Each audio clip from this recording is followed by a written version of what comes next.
Sarah Jane, and today we're making a cinnamon roll scratch cake. I think you're really gonna love this one. You just bake it in a 13 by 9 inch pan, so it comes together really easy. There's not a lot to clean up. You're not gonna have anything to decorate. You're not gonna have to pull cakes out of pans. It's a really super moist vanilla cake, and it's got a nice cinnamon swirl running throughout it. So I think you're really gonna like it. First, you want to preheat your oven to 350 degrees Fahrenheit, and then you're going to spray a 13 by 9 inch pan with Baker's Joy or any other kind of non-stick spray. I just like the Baker's Joy because it's got flour in it.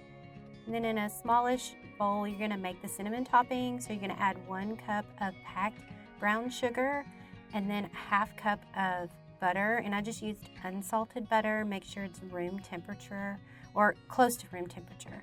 And then just add in 2 tablespoons of all-purpose flour, and then add in 1 tablespoon of cinnamon.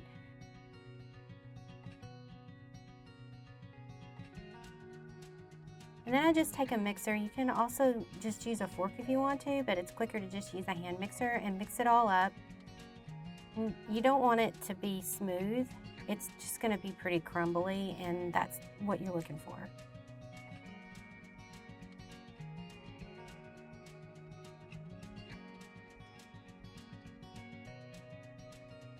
So you can just cover this with some plastic wrap and pop it in the fridge to chill while you make your cake batter. So for the cake batter, you're going to add in a large mixing bowl 3 cups of all-purpose flour, and make sure that when you measure the flour that you're not scooping it out of your flour bag or your flour container. You're going to spoon it into your measuring cup and then level off the cup, and then add the flour to the mixing bowl. All right, and then you're gonna add a half teaspoon of salt.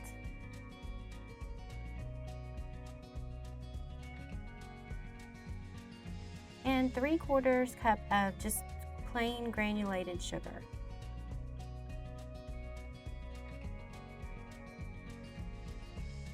Two teaspoons of baking powder.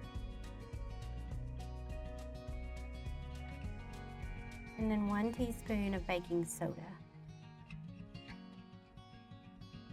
And then add in 1.5 cups of buttermilk.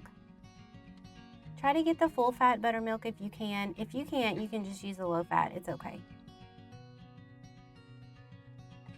Then add in 2 eggs, and I just used large eggs. And then you're gonna add in 2 teaspoons of vanilla bean paste or extract. I really like the vanilla bean paste. It tastes much better to me, but you can just use regular vanilla extract if that's all you have.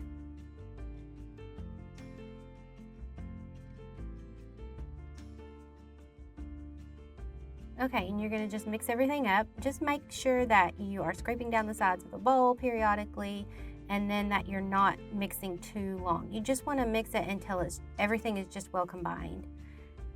And then once everything is combined, then you're gonna add in a half cup of unsalted butter and make sure it's melted. You're just gonna pour it in as you mix. Just kind of slowly add it in. And then just mix until everything's well combined. You don't want to over mix here. Don't mix for several minutes, that's too long.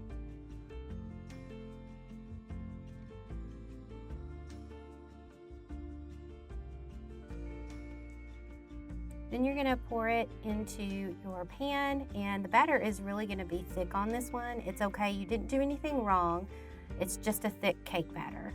And then just spread it around, make sure it's an even layer.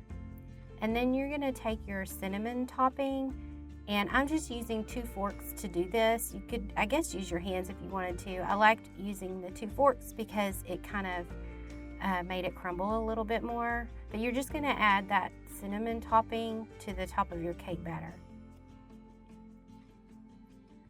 And then you wanna take a knife and swirl it around. Try not to scrape it against the bottom of your cake pan when you swirl it, but swirl it around pretty good to get it mixed in, but not fully mixed in.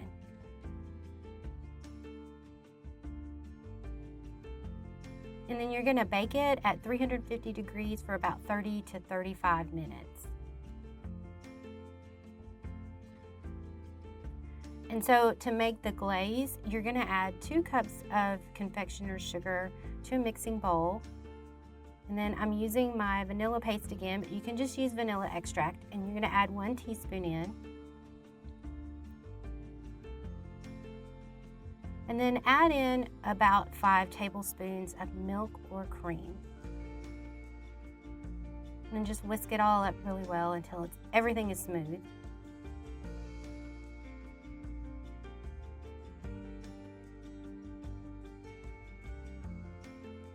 And you want to check your consistency. If it's a little too thin, you can add a little bit more confectioner sugar. I added in another 1/2 cup here, but you just kind of want to check it first. And then you can cover this and set it to the side until your cake is all done. And so I just pulled the cake out, let it cool on a wire rack. And you don't have to cool it for that long. You could probably cool it for about 20 minutes or so, or 30 minutes, and then you can just add the glaze on top of the warm cake.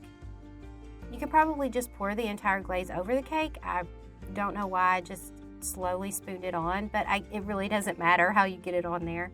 And this cake is best served warm, so if you have to store any leftovers, if you pop it in the fridge well covered, and just cut yourself a slice, put it in the microwave for a few seconds and let it warm up a little bit. It is perfect for a breakfast, not a healthy breakfast, but for breakfast. I hope you really love this one, and I will see you next time.